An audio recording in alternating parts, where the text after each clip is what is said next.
So today I'm wearing two hats. I'm speaking on behalf of Nnamdi Kanu. I'm also speaking on my own behalf. My name is Aloy Ejimakor. I'm the special counsel to Nnamdi Kanu and the Indigenous People of Biafra. And I'm speaking to you from a location in Nigeria. The man, Nnamdi Kanu, is well known. He's everywhere. He's on Wikipedia. He's an internationally acclaimed freedom fighter. But there's just a few things I need to tell you about him. What brought him to limelight was the formation of the Indigenous People of Biafra in the United Kingdom in 2012. Simultaneously, he also founded Radio Biafra. And these two organizations were aimed at one thing: liberation for the people of Biafra, or restoration of the former Republic of Biafra that went defunct in 1970. The right to self-determination is a right that is guaranteed internationally, domestically, and continentally. It's within the black letters of Nigerian law at Article 20 of the African Charter on Human and People's Rights. The right to self-determination is guaranteed. So the formation of IPOB did not break any law. Not laws of the United Kingdom, not international law, not Nigerian law. But guess what? When Nnamdi Kanu, who was born in Nigeria, but who acquired British citizenship later on, came to Nigeria in October 2015, the government of President Muhammadu Buhari, which had come to power in May, decided to arrest him. He was not arrested between 2012 and 2015 because the government of the day at that time understood that self-determination is not a crime. But the government that came into power in 2015 in May decided that self-determination is going to be treated as a criminal activity. So he was arrested in Lagos. He was charged for treason, also for insulting the president and illegal importation of radio equipment. 3 charges. The treason one, they split it into 2, treason by himself and treason by conspiracy. This thing went on from 2015 until April 2017, when he was eventually granted bail. So he was detained for nearly 18 months. After granting him bail, he returned to his ancestral home in the southeastern part of Nigeria, and he was enjoying his bail when suddenly, between 10 September and 14 September 2017, the Nigerian army, without any justification whatsoever, levied lethal, massive military operations against Nnamdi Kanu's ancestral home. That day, he was sitting at home with so many people, his family members, including his 2 elderly parents. The attack was lightning, it was a bleak ridge, it was massive, and it was not the type of an attack you will expect a national military force to levy on a civilian location. But they did. At the end of the day, 28 people lost their lives. Nnamdi Kanu sustained injuries. His parents sustained injuries as well, but somehow, by the grace of God, they all managed to escape. From there, the rest is history. And because there was a national and international manhunt for him by the security forces, which rules of engagement was to shoot, not to maim. If you see Nnamdi Kanu, if you encounter him anywhere, shoot not to maim. Not to maim, but shoot to kill. That's what they went there to do on 10 September, but they didn't succeed. But it went on. They went on in a manhunt. So Nnamdi Kanu was forced to flee the municipal boundaries of Nigeria in search of safe haven overseas. Eventually, in May 2021, he settled in Kenya. He entered Nairobi and settled in Kenya somewhere. He never knew that Nigerian security forces, the international branch of it, were laying in wait for him. They laid an ambush for him. So on 19th June 2021, he drove himself to Jomo Kenyatta International Airport on a personal errand. As soon as he drove into the parking lot and alighted from his vehicle, several well-armed security men suspected to be of a mixture of Nigerian and Kenyan security forces swooped on him, grabbed him, abducted him, and put him forcibly in a vehicle and drove away. Well, they didn't take him to the police station. They didn't take him to immigration because he was a foreigner. He should have been taken to immigration. They didn't take him to any official law enforcement facility. They took him to a secret location in Nairobi, a non-official secret location. So in effect, they disappeared him. And they kept him at that secret location for a whole 8 days. And those 8 days he endured horrendous torture. All these are matters of record between the various tribunals and courts before whom this matter has been brought. I cannot begin to give you all the details.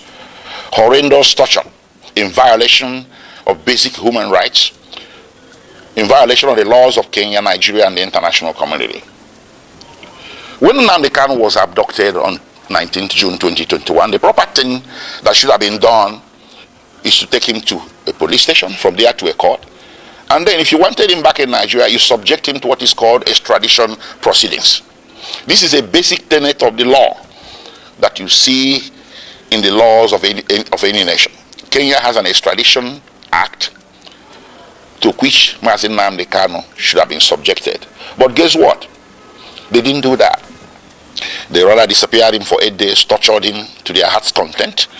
And on 27th June, they secretly brought him out from this location and took him through the back doors, evading Kenyan immigration, direct to the tarmac of Jomo Kenyatta International Airport, Nairobi, where a private plane was waiting. They bundled him into the plane, chained him to the chair, and everything. He endured 5-6 hours flight from Nairobi to Kenya in the most excruciating circumstances. They arrived in Nigeria late in the evening, and the plane flew back to Nairobi. They took him to the headquarters of the National Intelligence Agency in Abuja, where he spent the first night with all the lights left on to assure his maximum discomfort.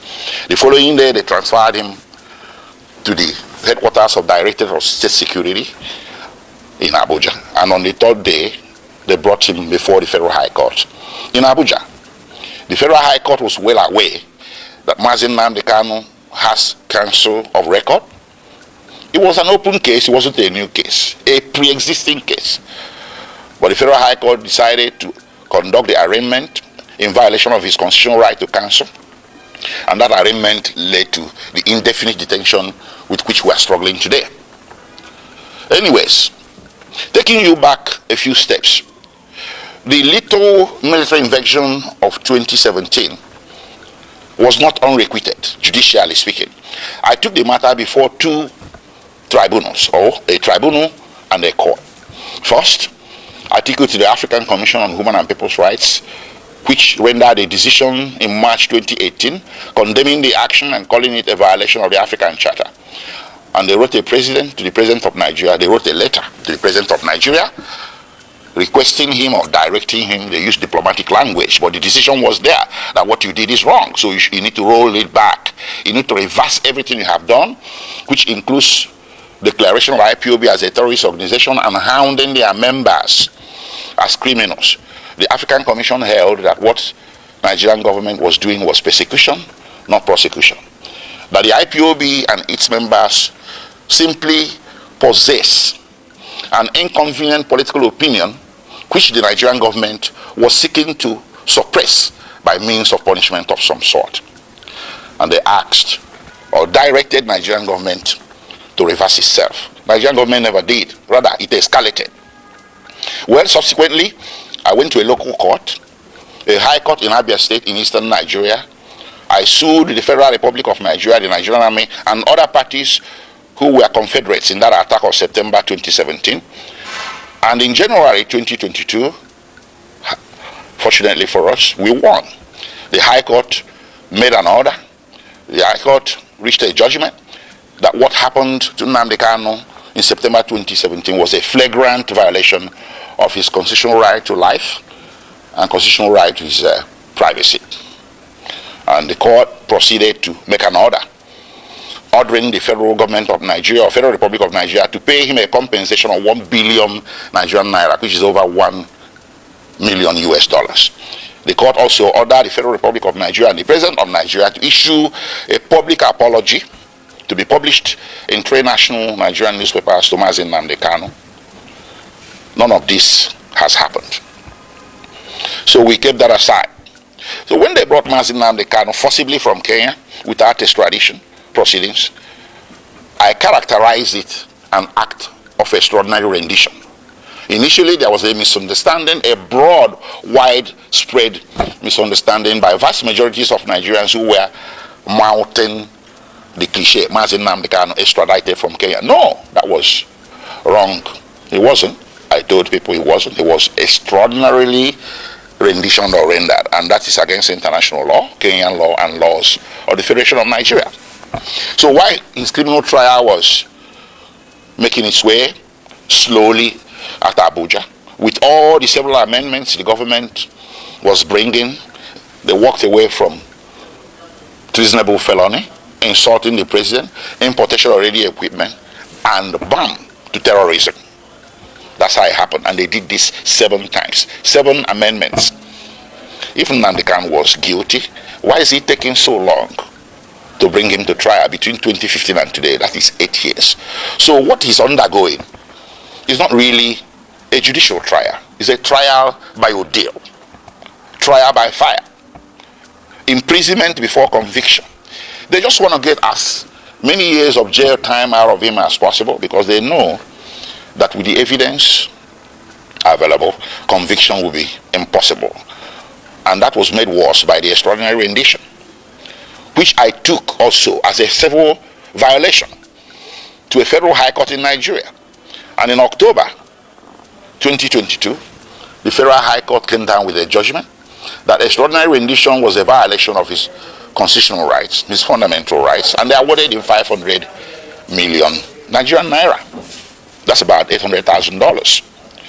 So all around, everywhere that this matter has gone to, including in July 2022, before the Human Rights Council at the United Nations, the Human Rights Council, United Nations, came down with an opinion that what happened to Nnamdi Kanu in Kenya and that brought him to Nigeria is a very grave violation of international law, and they directed that he should be released unconditionally. And of course, the Court of Appeal in Nigeria did come down with a similar judgment in same October 2022, discharging Nnamdi Kanu of all charges and bearing any further trial of his person in any court in Nigeria as a consequence, as a direct consequence of the extraordinary rendition. So what more can you ask for a man to deserve his freedom? How many have I counted? United Nations, which in this case should be considered a world court. Then you have the Nigerian Court of Appeal, which is the second highest court in the Federal Republic of Nigeria. Then you have the Federal High Court, which is the court of first instance at the federal level. And of course, you have the State High Court that awarded him 1 billion Nigerian naira. So between 2015 and today, 8 years and running, Nnamdi Kanu has snagged 4 major victories against the Federal Republic of Nigeria, with Federal Republic of Nigeria winning nothing. What more do you need as stark evidence, affirmative evidence that what is happening here, ladies and gentlemen, is an act of persecution, not prosecution? It's time to end it. On his behalf, I will ask all men and women of goodwill everywhere in the world to speak up. There was this saying about Jews. When they came for the Jew, you said nothing. When they came for the Jew, you said nothing because you're a trade unionist. Then when they came for the trade unionist, you said, well, I'm a scientist. You said nothing. They took the Jew, they took the trade unionist. And then when they came for the scientists, nobody spoke for you. Nnamdi Kanu is a poster boy for all the injustices that a great race, the Igbo people, and their cousins in the former eastern Nigeria have been subjected to since the founding of Nigeria. These injustices became more public because since 2015 they have been escalated. So how do you fight back? You fight back by telling the system, I want out. I want my own country is not a crime. It does not require a bullet. It doesn't require muscular military law enforcement. What it requires is sitting across the table and talking about it. A lot of nations have been founded on referendum. That's what Nnamdi Kanu and the Indigenous People of Biafra were asking for. That led to all this conundrum, to all this saga.